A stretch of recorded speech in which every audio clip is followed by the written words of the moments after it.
Good evening. Thank you for your time this evening. I just wanted to take the opportunity to firstly introduce myself. My name's Nicola White and I'm the Associate Deputy Head Teacher here at Woodlands. My name's Sue Elliott. I'm the attendance lead here at Woodlands School and work with 3 other members of the attendance team to ensure attendance is a priority within our school. So the purpose of this evening really is just to talk to you about our attendance policy, to talk to you about the importance of a good attendance and then look at punctuality. And hopefully over the last 2 weeks, you've received some letters about both attendance and punctuality. So we just wanted to talk briefly about that this evening, but more importantly, we wanted to provide you all with the opportunity to ask any questions that you might have. So please feel free throughout this to write any questions that you may have in the chat box, and we'll do our very best to answer them. Please do feel like you can be confident enough to ask those questions. If not, Sue and I might look a bit like Wally's because we don't know what to say. So please help us out with some questions along the way. I'm going to hand over firstly to Sue, who's going to talk to you a little bit about our attendance policy here at Woodlands. Thank you. And please don't think that it's a silly question. There's no such thing as a silly question. If you're asking it, you can bet your life that there's a number of other people that are online that really want to ask the same. So just first of all, I'd like to refer to the letter of the 5th of September, where we was talking about the importance of attendance, why we are so keen to improve the attendance of every student. As you know, attendance is really strongly linked to attainment, which makes sense really. We have to have them on seats to be able to teach them. By missing a day off of school, you might think, oh, that's quite easy to catch up, but it's actually 5 hours of missed learning that might not be repeated. When you look at that at a week's basis, you're talking about 25 hours. We will do everything we can to help students catch up, but as you appreciate, sometimes students become nervous because they've had a subject missed or they don't know what's going on in the lesson, and therefore in turn that makes them reluctant to come into school, and we end up with other problems as well. But I'm sure you're all very much aware of the importance of attendance, and you're aware of the support that we have in school. We have head teachers, assistant head teachers, the attendance lead. The list is endless. Basically, everybody in school wants to help your child to achieve and reach their full potential. I think as well, I know Sue mentioned there about the importance of attendance. Apologies, I have to turn the radio off. About the importance of attendance and the link with attendance and attainment. And actually, the Department of Education did a study into this and found, and Sue, I'm sure you'll support me with this, that if pupils had missed 10% of lesson time, their grades were 1 grade beneath all of their peers. That's right. Yeah. Sorry, did you want to add to that? Yeah, just to say it is strongly linked, and we found that those that had the poorest attendance actually received the poorest grades. So we're looking at the year 10s and the 11s really to gain the most from their education and maximise the opportunities available to them post 16 to have attendance of in excess of 96%. I'll say what I always say really, if your child came home and said they got 90% in a math test or an English test, you would all be over the moon and think that's fantastic. But 90% in attendance actually classes them as a persistent absentee. 95% attendance, again, you'd think that's fantastic. That means they've had, I think it's 9.5 days off of school. And when you look at it like that, so when you think 80%, that's not bad. It's actually what we term as critical. I think the other thing, obviously, we appreciate that sometimes pupils do feel unwell, but we aim here really to try to build resilience within our pupils. Obviously, there will be times when they can't come into school, but the NHS have issued, and I know we put this in our attendance policy, a guideline of what illnesses constitute as being valid for not being in school, and which they think the NHS think they can still come to school. Obviously, there's an element of judgment there, but we do encourage you where possible to send your pupil in. If they can attend, then we'd like them to be in school, because as Sue mentioned earlier, for every day they're absent, they've then got to catch up, and that does put an unnecessary stress and unnecessary workload on the pupil. When they're here, we can help them, where if they're not at school, obviously that becomes more difficult. And as Sue rightly mentioned, we do work with all pupils. If there isn't ever an issue that you feel is preventing them from coming into school, please make sure you contact school, contact the head of year, and we'll do everything we can to try to kind of overcome any obstacles. We're working very hard, and we have spoken with our pupils about what rewards are in place for those pupils with good attendance, because I'm sure that we're speaking to parents of children who attend all the time, and it's not just to talk about what happens if you don't come, but also we want to celebrate those who do regularly attend. Do you want to talk about the kind of what we do with your assemblies and how that works? We have weekly assemblies that are online actually, and we look at rewards. So we look at those students that have had attendance, 100% attendance for the previous week. Their names are drawn into a random name selector, and those students, we pick one from each year group, receives a brunch club voucher, and we call their part of the attendance the Woodlands Brunch Club. This enables them to jump the queue at morning break, go to front of the queue, obtain a free item of food and a free drink. Now, this isn't a cumulative 100% attendance, because if someone was genuinely ill one week, we wouldn't want to think, oh, it's not worth it, and I'm never going to get the attendance voucher again because I've been off school. That's why we look at it to improve on a week-by-week basis. That's really, really popular. We have also spoken to a selection of pupils throughout the year groups to see what they value as an appropriate reward and incentive, because we're obviously a lot older, and what we think they might like is actually far from the truth. So we're working with the students there and to get something together to look at rewards that they actually value. Perfect. Apologies for keep looking to my right. I'm just checking that if there's any questions coming through. Obviously, please do feel free to ask any questions that you may have as we're chatting. So Sue's kindly spoke about our attendance policy. What I want to talk to you now is about our punctuality initiative.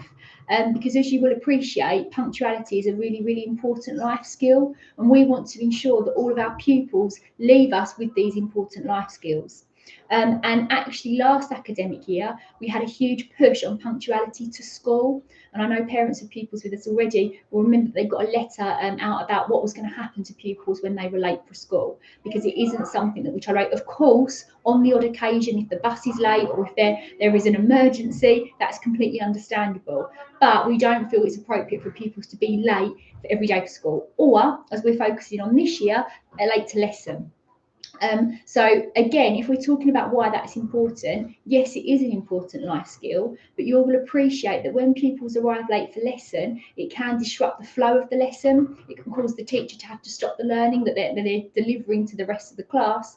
And again, it means that pupil who's late for that lesson has to catch up, which is just unnecessary.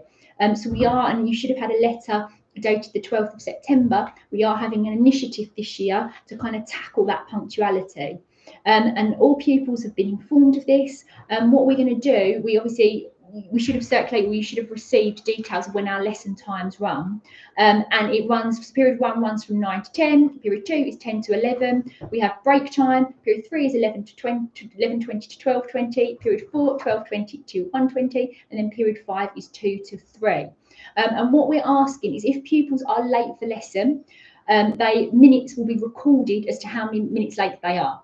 Now, obviously, between lesson changeover, so from lesson 1 to lesson 2, pupils have to move around the building. We will make obviously provisions for that.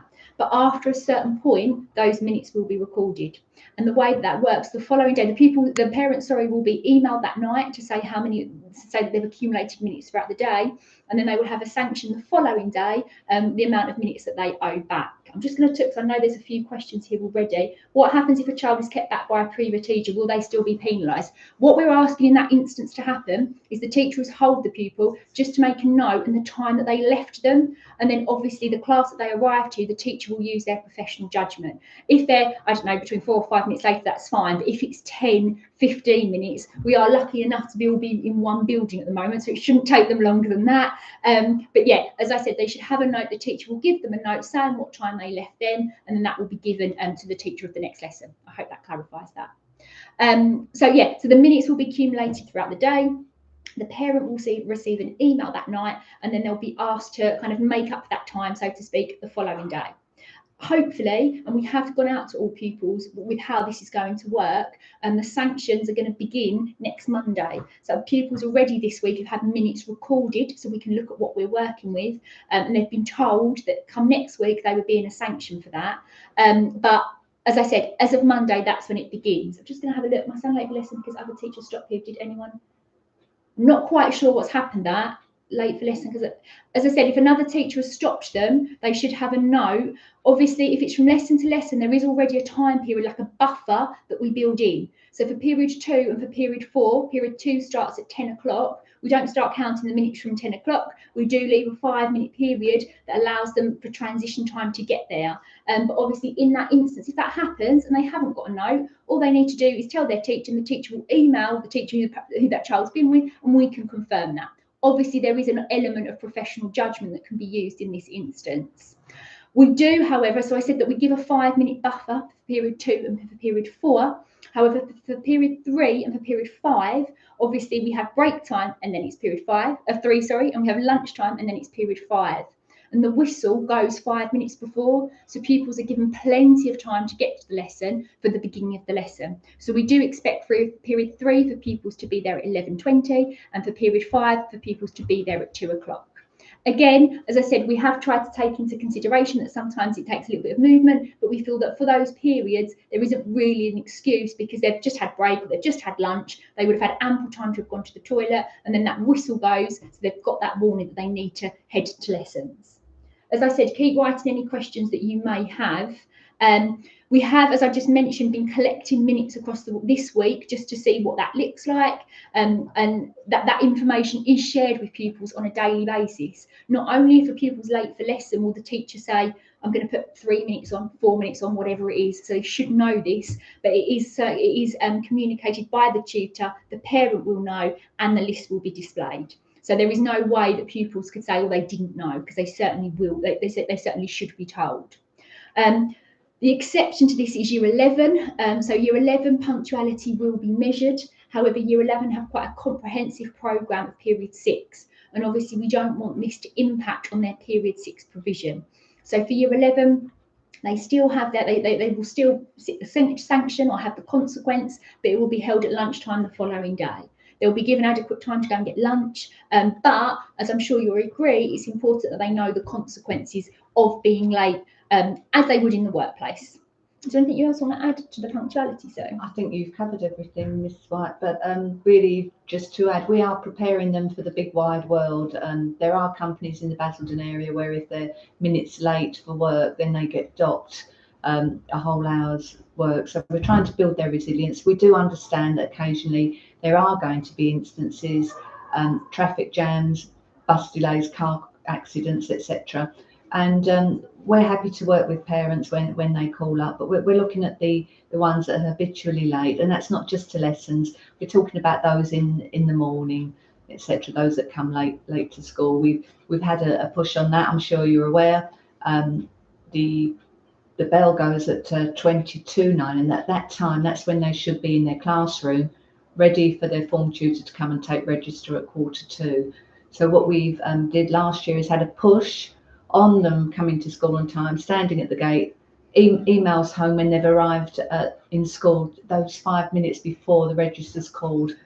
And that seems to have had the desired effect. And we're really confident that this, obviously with all your support, will have the same outcome. I think that's the push as well. As I said, it was successful when we tackled lateness to school last year. I actually think over a 6-week period, it went down by about 75%. So it did have an impact. It's just about telling our young people, showing them, reminding them that they are consequences. And this conversation, I know, only affects quite a small minority of our school population, and that's because we have such a parental community that is so supportive of what we need to do, so what we're trying to do. So we really appreciate your support in helping us to achieve that. As we said, if you have got any questions, please feel free to put them in the chat. We will continue to I know this is scheduled to go on for half an hour, but if no one's got any conversations, there we go. Oh, here we go, Sue. So if I have any questions regarding attendance, how should we notify school when the child is unwell and unable to attend? Is there a time off request form? So in terms of reporting absence, do you want to talk about reporting absence? There is the telephone number that you call, the normal 282146. There is an option for reporting your child's absence. There is a lengthy message, and that's lengthy for a reason. We want to get home at every opportunity the importance of being in school for every available session. So the requirement is that you notify us on the first day and every subsequent day of absence. We may ask for medical evidence if available. For example, if there's antibiotics prescribed, then we will ask to see a copy of that either via email or text, or bring it in with your child when he returns to school. So that's quite normal procedure. You don't need to fill in a form as such. But as I say, just to remind you that we do need people calling on every single day. We do send, if we haven't received notification of a reason for a child's absence, then we will send via group call text, which is a text message to the emergency contact of the child, explaining that the child hasn't registered and asking them, parents, carers, to contact us as a matter of urgency. The onus is on the parents, in all honesty. It's parental responsibility to let us know. But if a child isn't in school, it could be a safeguarding concern. For example, you may think they're at school and we can't assume that they're at home. So we do follow up on that really stringently. Also, we do undertake unannounced visits if we haven't been able to contact a parent or they've been off for a long time. And again, our calls, emails have been not replied to. We will just knock on the door. We don't expect to be invited in. It's just really to check that everything's okay. I think that's key to stress as well. Obviously, your children's safety is paramount to us. So it might be that you get a text because we're not sure where they are. Please remember that's just because we want to check that they're safe. Do you want to just cover the second bit about, is there a time off request form? Presumably that's about holidays. Right. It's called a leave of absence form. That is for if going on holiday, etc. There is a minimum 4 weeks notice, and the form is submitted to the head teacher once completed for his consideration. The government have made it really clear that it's not ideal to take holidays, and it's only in exceptional circumstances that they will be authorised. Cost is not a factor that would enable a head teacher to authorise absence. And we are consistent here at the school. We work very closely with the local authority, with Essex County Council, and we adhere to their guidance. So in answer to your question, yes, there is a form. There is a form online if you go on to the Woodlands website, but there is also forms available in reception and from the attendance office. I believe as well in the attendance policy that we circulated with the attendance letter dated the 5th of September, there's a link to the form in that as well. So if you need that, that is there. But as so you rightly said, it needs to be put in 4 weeks before any. But as I said, put it in. It is down to head teacher's consideration. But it is worth stressing that a lot of when the head teacher makes the decision, their hands are tied quite a lot by local authority guidance. Sorry, I can just see the last one said nobody answers when you call about the children. So that may be the case, because if you can imagine, we've got 1,500 children here in school, and the mornings are really, really busy. We have a designated answer phone line, so if somebody is available, they will pick up the call. But first thing in the morning, we listen to the answer phones. We make sure that the registers are coded accordingly. Now, if for some reason you want to talk to somebody and it's not just leaving a message, then please leave that in your message that you send. For example, my child's not well, X, Y, and Z, but I would really appreciate a call back, and leave your number, and we will get back to you that day. I assume that comment was regarding attendance matters. Obviously, if there are any other pastoral concerns and you have concerns about your children, please feel free to contact the head of year. Obviously, some of our heads of year are teaching heads of year, which means they can't always answer the phones. But if you go through to a reception, they will refer it to their voicemail, or equally, all of their email addresses are on the website. So if you have any other concerns pastorally, please feel free to contact them via email. It might take a little while to get back to them. As we said, we're a big school, but they will do that. So please make sure you continue to report those things to us. As I said, continue if you have any questions. Don't know if questions are drying up now, so we'll as I said, we'll hold on for a couple more minutes. If there are any questions, put it in. I do, again, just want to stress how important parents are to helping us with this. Obviously, yes, as a school, we want pupils to leave with the academic qualifications that they need for success later on, but equally we want them to have the life skills that are so important, and attendance and punctuality are key to that. But we know that our pupils are only going to have those skills if parents at home are supporting us. So we do really thank you for your efforts in doing that. Any more questions? I just wanted to add something that perhaps not been covered about medical appointments and dental appointments. We do ask where possible that they're made after school hours, but we do understand that sometimes that's not possible, especially in light of what's happened with COVID. People have been waiting long times for appointments.